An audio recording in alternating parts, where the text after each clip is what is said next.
I used to wish I was American, but hakuna ma strike ebora kwa kango zara ma gunmen. I like to visit but andina mari ye aeroplane. Tenge tirimo yedu muno mfoma koloni ye Britain. Kuzoti taindiri mu Chinese. Ndikutotsenga nyoka kana imbuka ndakatojika easy. Dai ndakazvarirwa ku Jamaica imika kutaura kuno rasarangura kutosvika pandakatsika. Dai ndiriwe ku Nigeria pamwe sondi tori oga. Manje ndiriwe ku Zimbo kutoita September oga. Dai ndiriwe ku Finland ndichifinura nekuita clean. Dai ndiri mu Ghanaian M mango ona ne skin. Dai ndakakurira ku Mozambique ndisingatombozive taso. Ndichigara ndakatobatwa zvangu kana nekachaso. I thank God nekusava munhu weku Burkina Faso. Pamwe dai kutaura kuno ndisinganamate Jeso.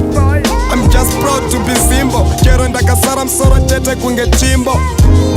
Still proud to be Zimbo. Nyangwe tichigara takanamwa seurimbo. I'm just proud to be Zimbo. Chero ndakasara msoro tete kunge chimbo.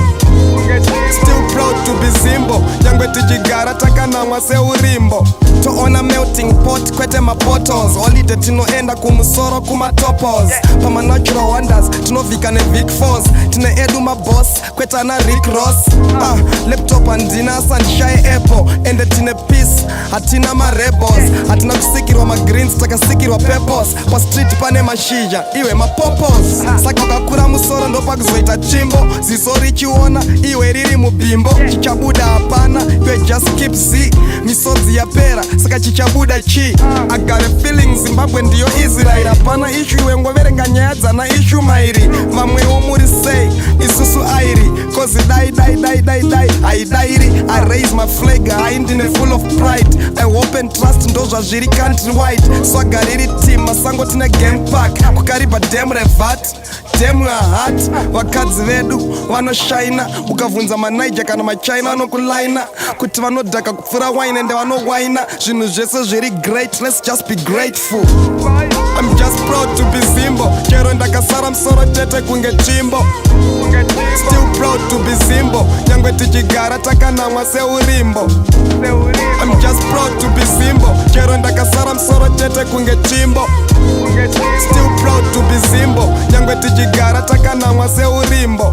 Chirungu chacho tinochiziya kupfura varidzi. Maprofeti edu nemadokta amwe anotoziya midzi. Tine history yedu takatosaina Lancaster. Saka ukada kuita diza inoita disaster. I'm just proud to be Zimbo. I live simple inzwa chimbo. And just go for the spot pudura pimpo. Mwari anotida zvinotyisa unge show ya Tilda.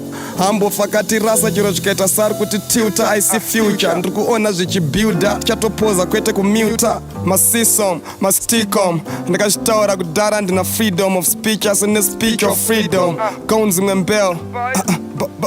Boys.